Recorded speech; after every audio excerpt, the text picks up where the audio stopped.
राधे राधे दोस्तों, आज के इस वीडियो में हम जानेंगे कि भगवान श्री कृष्ण का लड्डू गोपाल के रूप में प्रागट्य कैसे हुआ। पौराणिक कथा के अनुसार एक बार भगवान श्री कृष्ण के परम भक्त कुंभन दास थे, जिनका बेटा था रघुनंदन। कुंभन दास हमेशा श्री कृष्ण की पूजा में ही लीन रहते थे। वो प्रभु को छोड़कर कभी कहीं नहीं जाते थे। एक बार कुंभन दास के लिए वृंदावन से भागवत कथा का बुलावा आया। पहले तो कुंभन दास ने उस भागवत कथा में जाने से मना कर दिया, परंतु जब सभी ने आग्रह किया तो वे जाने के लिए तैयार हो गए।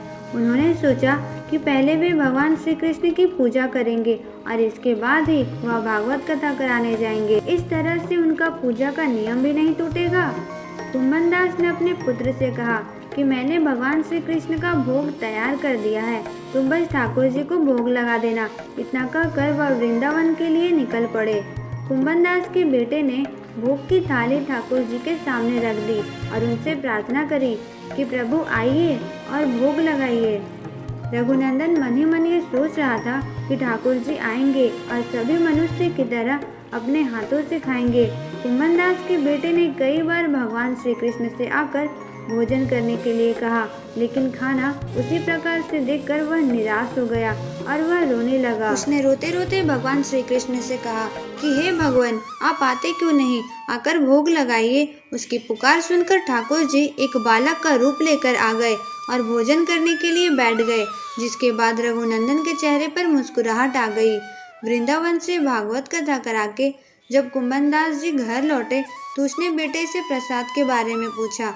रघुनंदन ने अपने पिता से कहा कि ठाकुर जी ने सारा भोजन खा लिया है। कुंभन दास जी ने सोचा कि अभी रघुनंदन नादान है, उसने ही सारा प्रसाद खा लिया होगा और डांट की वजह से झूठ बोल रहा है। अब रोज कुंभन दास भागवत कथा के लिए जाते और जब वह घर वापस लौटते तो देखते कि सारा प्रसाद खत्म हो जाता था। कुंभन दास जी को लगा कि अब उनका पुत्र कुछ ज्यादा ही झूठ बोलने लगा है। कुंभन दास ने एक दिन लड्डू बनाकर थाली में रख दिया और दूर से ही छिपकर देखने लगे।